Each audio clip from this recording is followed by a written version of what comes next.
जय हिंद प्यारे साथियों, कैसे हैं सभी के सभी। आशा करते हैं कि आप सभी एकदम मस्त होंगे। आप सभी की पढ़ाई लिखाई एकदम मस्त चल रही होगी और आप सभी मिलके एग्जाम 2026 की तैयारी एकदम जोर शोर से कर रहे होंगे।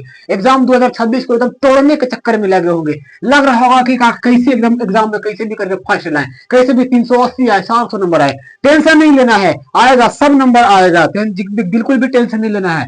आपके एग्जाम को और आसान बनाने के लिए मैं लेके आ चुका हूं 12th बायोलॉजी के एकदम मोस्ट वीवीआई क्वेश्चन। और ऐसा आप इंट्रोडक्शन के लिए भी पढ़ सकते हैं, इंट्रोडक्शन के लिए भी पढ़ सकते हैं कि पुष्प फूल या क्या है एवं इसके कितने भाग होते हैं, पुष्प क्या है एवं इसके कितने भाग होते हैं। हम इसके बारे में आपको बताएंगे, पूरा डिटेल में आपको बताएंगे। और साथ ही साथ इसमें बताएंगे कि इसमें प्रजनन कैसे होता है, रिप्रोडक्शन किस प्रकार से होता है। आपको फिगर के माध्यम से हम बताएंगे, फिगर के माध्यम से हम आपको प्रैक्टिकली दिखाएंगे कि क्या होता है। सबसे पहले देखो, सबसे पहले ना पुष्प में मेनली 3-4 भाग होता है। पुष्प में 4 भाग होता है मेनली।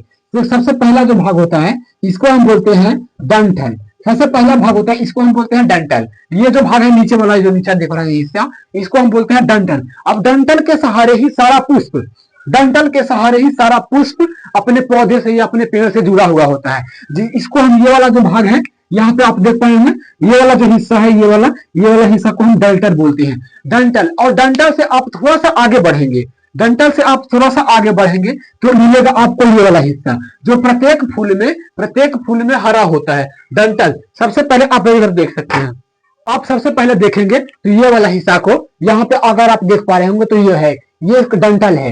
ये डंठल जो है, ये डंठल के सहारे ही हर फूल अपने पौधे से, वो अपने पेड़ से जुड़ा हुआ होता है। डंठल से अगर आप और आगे बढ़ेंगे, डंठल से अगर आप और ऊपर बढ़ेंगे तो डंठल के बाद मिलेगा ये वाला हिस्सा, दल पुंज। दल पुंज जो है, दल पुंज क्या होता है, दल पुंज हल्का हरा होता है। दल पुंज के सहारे ही पुष्प जकड़े हुए होता है, दल पुंज से पुष्प एक जकड़ा हुआ होता है, तो ये वाला हिस्सा होता है दल पुंज।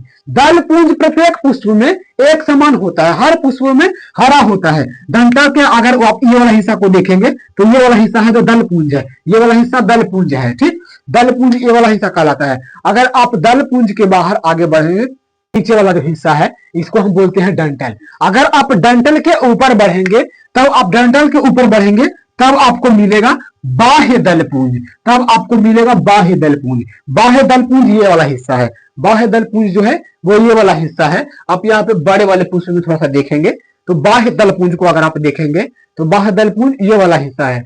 यहाँ पे पता चलेगा कि ये वाला जो हिस्सा, ये बाह्य दलपुंज है। बाह्य दलपुंज प्रत्येक फूल में हरा ही होता है।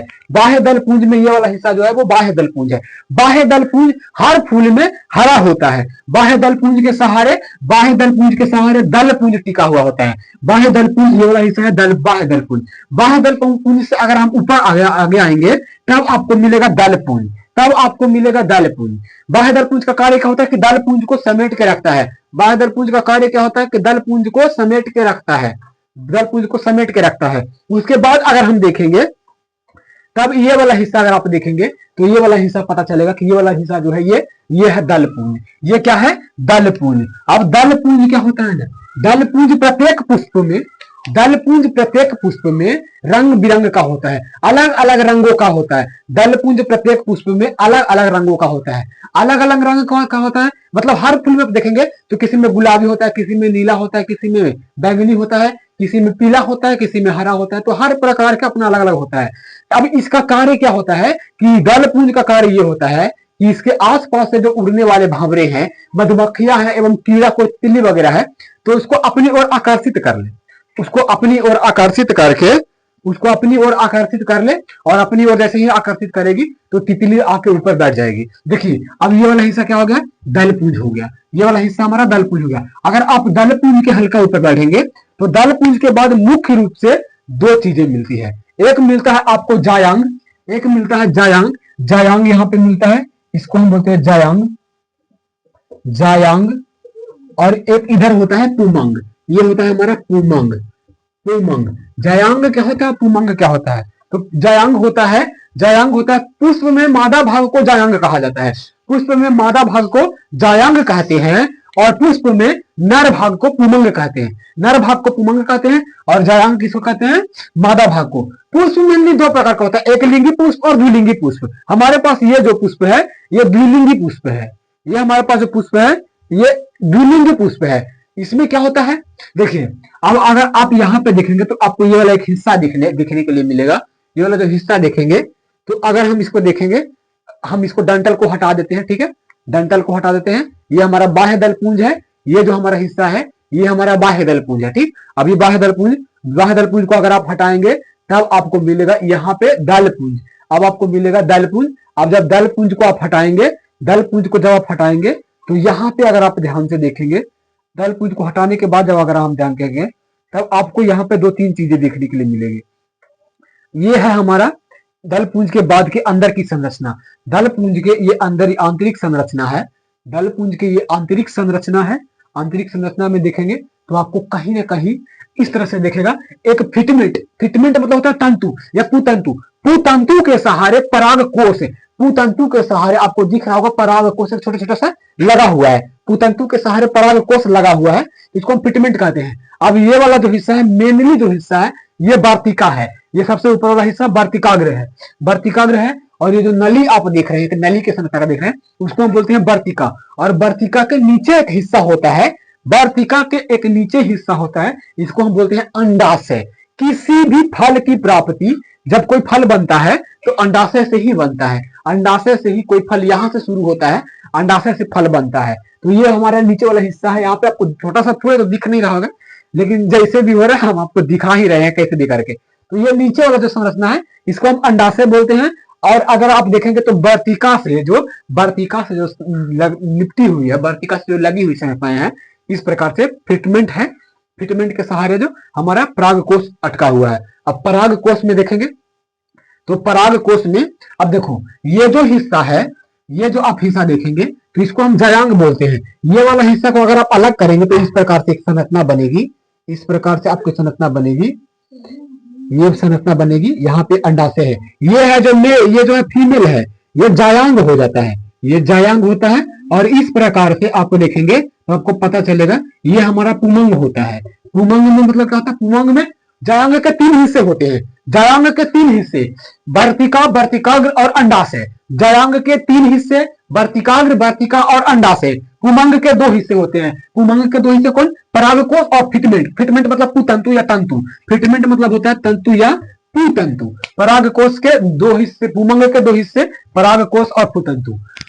अब देखिए परागकोष में ना पराग कण होते हैं। परागकोष में क्या पाया जाता है, परागकोष में पराग कण होता है। पराग कण, पराग कण होते हैं। परागकोष में आपको पराग कण देखने के लिए मिलेंगे। पराग कण का क्या कार्य होता है दोस्त, पराग कण का कार्य होता है, पराग कण मेल होता है और अंडाशय जो है वो फीमेल होता है। पराग कण क्या होता है, ये यहां से उठ के यहां जाता है, यहां से उठ के यहां आता है और इस नली के सहारे, इस नली के सहारे, इस नली के सहारे एकदम नीचे पहुंच जाता है। फुलवा को छोड़िए, छोटका गिरलो जरे यहाँ पर जाओ। अगर आप ध्यान से देखेंगे तो पराग कण, अगर आप ध्यान से देखेंगे तो पराग कण का कार्य क्या होता है, देखो पराग कण, वो पराग कण दोस्त क्या करता है कि पराग कण वर्तिका से होते हुए अंडाशय तक पहुंचता है। पराग कण वर्तिका से होते हुए अंडाशय तक पहुंचता है और वहां पे निषेचन की क्रिया होती है, वहां पे परागन की क्रिया होती है। और परागन की क्रिया होने के बाद क्या होता है, एक नया पुष्प का या एक नया फल का निर्माण होता है। तो ऐसे ही होता है, बोलते हैं। अब इस प्रक्रिया को पराग कण का परागकोष से निकल के, पराग कण का परागकोष से निकल के वर्तिकाग्र या अंडाशय तक पहुंचने की क्रिया को हम परागन कहते हैं। परागन कहते हैं, परागन को पॉलिनेशन कहते हैं। परागन एक अलग कॉन्सेप्ट है, तो परागन को हम अगली वीडियो में कवर करेंगे। फिलहाल हम पुष्प के संरचना को बता रहे हैं। पुष्प में यही संरचना होता है, मेनली 3-4 भाग होता है। 4 भाग मुख्य रूप से होता है। एक होता है डंठल, बाह्य दलपुंज और स्त्री केसर और पुंग केसर। पुंग केसर को पुमंग कहते हैं, स्त्री केसर को जायांग कहते हैं। बस इतना ही हिस्सा है। जायांग के 3 हिस्से होते हैं, वर्तिका, वर्तिकाग्र और अंडाशय। पुमंग के 2 हिस्से होते हैं, परागकोष और तंतु। तो अगर आप लिखना चाहेंगे तो हम अगली वीडियो में आपको लिखवा देंगे। फिलहाल ये वाला हिस्सा है, हम अगला वीडियो में आपको लिखवा देंगे। आशा करते हैं कि आप सभी को ये वाला जो कॉन्सेप्ट है हमारा पुष्प की संरचना है, पुष्प में कितने कैसे कैसे कार्य होते हैं, वो संरचना आपको समझ में आया होगा अच्छे से। अगर आपको समझ में आया है तो वीडियो को लाइक करना है, चैनल को सब्सक्राइब कर देना है और हमको एकदम मोटिवेट कर देना है कि सर अगला वीडियो बनाइए। सर एकदम टेंशन लेना, आप हम आपके साथ हैं। और वीडियो को एकदम जोर शोर से शेयर कर देना है, सभी के पास शेयर कर देना है। किसी को ज्यादा ऐसा नहीं कि इसको केवल 10th वाले पढ़ सकते हैं, 10th में भी पढ़ना है, 12th में भी पढ़ना है और कहीं ना कहीं कंपटीशन में भी पढ़ना है, कहीं ना कहीं कंपटीशन में भी इसको पढ़ना है। तो हर किसी के पास शेयर कर दीजिएगा जिनके पास इंफॉर्मेशन नहीं होगी पुष्प के बारे में। तो पुष्प के यही समझना था, आशा करेंगे कि आपको समझ में आया होगा। मिलते हैं आपसे अगली वीडियो में, आज के लिए इतना ही, तब तक के लिए जय हिंद, जय भारत, जय बिहार।